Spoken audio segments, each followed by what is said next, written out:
Sofa වල ගොඩක් වෙලාට වෙන කට්ටියම ලිස්සලා වාඩි වෙන්නේ. මම පෙන්නුවට කවන්නේ අර මෙහෙම වාඩි වෙන්නේ. කට්ටිය එහෙම වාඩි වෙන්නේ. ඉතින් එතකොට වෙන්නේ මෙන්න මෙතන වේදනාවක්. ඒ කියන්නේ thoracic spine එක. ඒතකොට මේ ප්‍රශ්නේ එන්නේ. ඩොක්ටර් ඒ වෙලාවට නම් මම මේ කොට්ට දෙක තුනක් ඔළුව යටින් තියාගෙන මෙහෙම ෆෝන් එක පාවිච්චි. අන්න ඒක අමතක කරලා ගොඩක් වෙලාට. ඉතින් එතරම් වාඩි වෙන ඉරියව්ව තමයි එතෙන්දිත් අදාළ වෙන්නේ. බස් වල කෝච්චි වලට සමහරවිට නිින්ද යනවානේ. වාඩි වෙලට අන්න එතෙන්දිත් ඔය ප්‍රශ්නේ එනවා. මොකද සමහරලාට එතෙන්දි වෙන්නේ අර නිින්ද ගියාට පස්සේ බෙල්ල කඩන් වැටෙනවානේ. ඉතින් කඩන් වැටෙනකොට මේ ඒත් බෙල්ලේ ඇදීමක් නැත්නම් සරලව කියනනම් බෙල්ල උලුක් වෙනවා. කැරකෙන පුටු වල තියෙන ප්‍රශ්නේ මම සමහරවිට දැකලා තියෙනවා. දැන් එතන හරියටම කෙලින් ඒ පුටුවේ මේ පුටුව නිර්මාණය කරලා නැහැ. විශේෂයෙන්ම ඔළුව මේ වදින ඒ කියන්නේ හෙඩ් රෙස්ට් කියලා කියන්නේ හෙඩ් රෙස්ට් එක ගොඩක් වෙලාවට ඉදිරියට නෙරාය වෙලා තියෙන. ඒක ඉතින් අර ටිකක් ලස්සනට එහෙම ලොකුවට එහෙම හදලා තියෙන. ඉතින් එළියෙන් බැලුවම මේක බොහොම ලස්සනයි. ඒනට ප්‍රශ්නේ තියෙන්නේ. ඒතර කොඳුනාටි කෙලින් නෙවෙයි මෙහෙම තියෙන්නේ. බෙල්ල ඉස්සරහට නෙරීමකට ලක් වෙනවා. පුරුෂ පාර්ශවය මේ පර්ස් එක පිටිපස්ස ආකුවේ දානවානේ.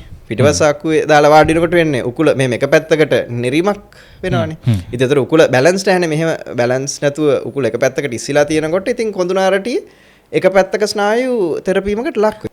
වාඩි වෙන නිවැරදි ඉරියව්වක් තියෙනවද? සමහරු කියනවා කැරකෙන පුටු එපා, හාන්සි පුටු එපා. ඇත්තටම මේව ඇත්තද? ඔව් ඇත්තට මේක ගොඩක් හොඳ ප්‍රශ්නයක් ප්‍රසාද්. මොකද දැන් ඔය වාඩි වෙන ඉරියව්ව, ඒ කියන්නේ අද විශේෂයෙන්ම කොහොමත් ගොඩක් වෙලාවට අපි වාඩි වෙලා ඉන්න බලන සමාජයකනේ ඉන්නේ. ඒ කියන්නේ එක්ක කම්පියුටර් එහෙම නැත්නම් මේ දුරකථන එක මේ ජංගම දුරකථන එක ගනුදෙනු කරන යුගයක අපි ඉන්නේ. ඉතින් එතකොට හැබැයි අපි බැලුවොත් ටිකක් අතීතයේ දිහා බැලුවම දැන් යෝගීවරු එහෙම නැත්නම් භාවනා කරනකොට ඒ වාඩි වෙන ඉරියව් ගැන හොඳට සඳහන් කරලා තියෙනවා. ඇත්තට අපි සමහරලාට ඒ දේවල් වලත් අපිට සෑහෙන දෙයක් ගන්න පුළුවන්. දැන් උදාහරණයක් හැටියට දැන් හැම බුදුවරයෙක්ටම අර බෝධීන් වහන්සේ නමක් තියෙනවානේ. ඉතින් එතෙන්දී අර කොන්ද ඍජුව තබා ගැනීම. ඒ කියන්නේ එතෙන්දී ඇත්තටම ගැඹුරෙන් හැදෑරුවොත් අපිට තේරෙනවා දැන් භාවනා කිරීම ඇත්තම බෞද්ධ ආගමෙත් භාවනා කිරීම තියෙනවා. ඒ වගේ අනිත් ආගම් වලත් භාවනා කිරීම තියෙනවා. හින්දු ආගමෙත් තියෙනවා. ඒතකොට මේ හැම අවස්ථාවකම මේගොල්ලෝ සඳහන් කරනවා ඒ කොඳුනාරටිය ඍජුව තියෙන්න ඕන කියන එක. ඒතර වාඩි වෙනකොටත් ඒ දැන් වෘක්ෂයකට පිටදීමේදී එතෙන්දී කොන්ද ඍජුව තිබීම බලාපොරොත්තු වෙනවා.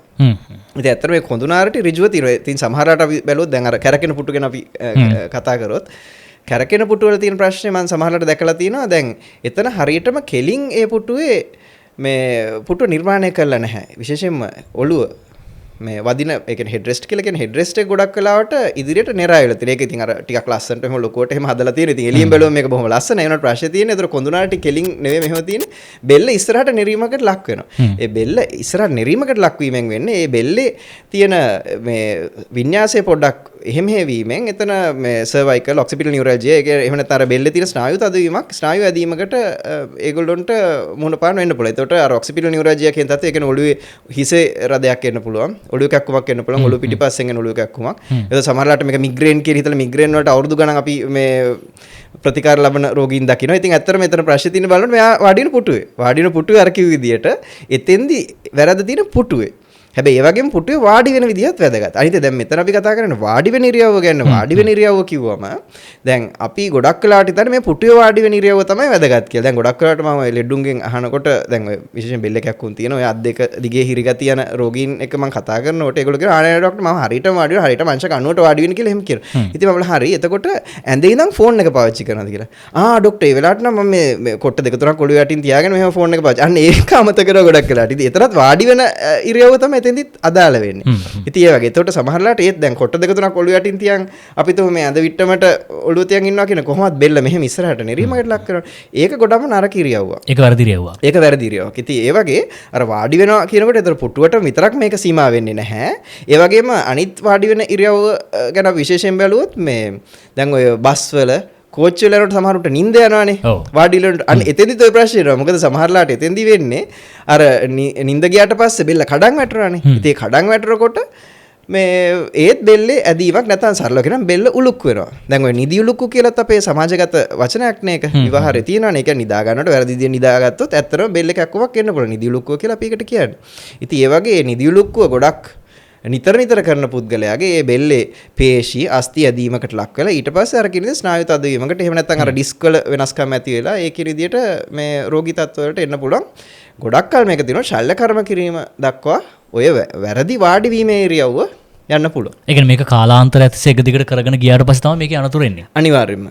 ඉතින් ඒක නිසා අර වාඩි වෙන ඉරියව්ව අර කිව් විදිහට ඒක නිවැරදි කිරීමෙන් සමහරවිට මේ ඔපරේෂන් කරන තත්වය මගහරව ගන්න පුළුවන්. ඒ වගේම දිගටම අර කරදරකාරී හිසරදයක් කරනවා නම් ඒකෙන් මිදෙන්න පුළුවන්. ඉතින් ඇත්තටම අර නිවැරදි ඉරියව් වලින් වාඩි වෙන එක තමයි එතෙන්දී ඒ ඔක්කොම දේවල් වලට හේතු සාධකුනේ. එතකොට ඒකට පැහැදිලි පිළිතුරක් ලැබෙනවා.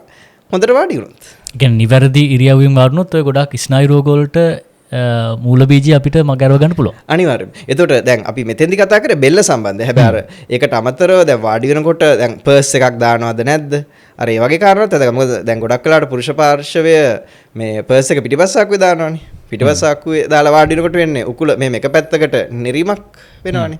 ඉතින් ඒතර උකුල බැලන්ස් නැහැනේ. මෙහෙම බැලන්ස් නැතුව උකුල එක පැත්තකට ඉස්සිලා තියෙනකොට ඉතින් කොඳුනාරටියේ එක පැත්තක ස්නායු තෙරපීමකට ලක් වෙනවා. දැන් අර සෝෆා එකදී වගේ ටිකක් යටට එබෙනවත් එක්ක ඒකත් එක්ක සමහරවිට තවත් බලපෑමක් වෙන්න පුළුවන් නේද? ඔව් ඒක තමයි. ඒතකොට දැන් ඒ සෝෆා ගැන කියනකොටත් එතෙන්දිත් අර දැන් සෝෆා ගැන දැන් විශේෂයෙන්ම අර ටිකක් හයිය පෘෂ්ඨවල ඉන්නකොට අපේ කොඳුනාරටි වින්‍යාසය පහසුවෙන් පවත්ව ගන්න පුළුවන්. මොකද වෙන්නේ දැන් ගොඩක් වෙලාවට දැන් ඒ වාඩි වෙන හරි නැත්නම් අතන නිදාගන්න පෘෂ්ඨයට මේක අදාළ වෙනවා. ගොඩක්ම ඒක එබෙන සුළු නම් වෙන්නේ එතෙන්දී අර ඍජුභාවය තියාගන්න බැහැනේ. දැන් කොඳුනත් අර මෙහෙම කෙලින් දෘಢ පෘෂ්ඨයකට හේතු වෙනවා නම් කෙලින් තියෙනවා. හැබැයි ගොඩක් අර එබෙන පෘෂ්ඨයකට මෙහෙම කොන්ද ඇතුළට එබීමකට ලක් වෙලා අර ඍජුභාවය කොන්දේ තබා ගන්න බැරි වෙනවා. ඉතින් ඒතකොට එතෙන්දී අර විදියට මේ කොන්දේ ප්‍රශ්න එන්න පුළුවන්. ඒ වගේම දැන් විශේෂයෙන් පර්ස් එක පාවිච්චි කරොත් එතෙන්දී බෙල්ලේ නෙවෙයි එතෙන්දී ප්‍රශ්න එන්නේ කොන්ද පල්ලෙහාට වෙන්න. ඒ වගේ අපි තුම අර වැරදි විදිහට අපි තුම කොට්ට දෙක තුනක් තියන් වාඩි වෙනවා නම් එහෙම නැත්නම් දැන් අර කිනි විදිහට සාමාන්‍ය පුටු වුණා දැන් සෝෆා වල ගොඩක් වෙලාවට වෙන කට්ටියම ලිස්සලා වාඩි වෙන්නේ. මම පෙන්නුවට කවන්නේ අර මෙහෙම වාඩි වෙන්නේ. කට්ටිය එහෙම වාඩි වෙන්නේ. ඉතින් එතකොට වෙන්නේ මෙන්න මෙතන වේදනාවක්. ඒ කියන්නේ thoracic spine එක. ඒතකොට ඒ ප්‍රශ්නේ එන්නේ.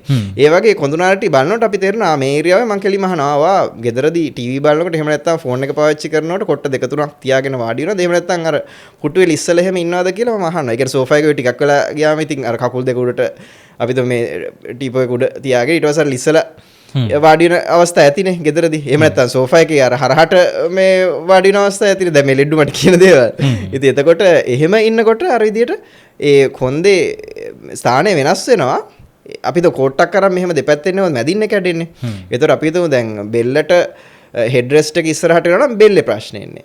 අර වැරදි විදිහට වාඩි වුණොත් කොඳුනාරටි මේ උරස් කෂේරුක. ඒ කියන්නේ thoracic spine වෙන මේ හරිය. පිට මැද හරියට. ඒවා තුනටිය කියන්නේ දැන් කොන්ද පල්ලෙහාටනේ. ඒතර පර්ස් එකක් වැරදි විදිහට දැම්මොත් දාලා වාඩි වුණොත් තුනටිය හරිය ප්‍රශ්නයක් එන්න පුළුවන්.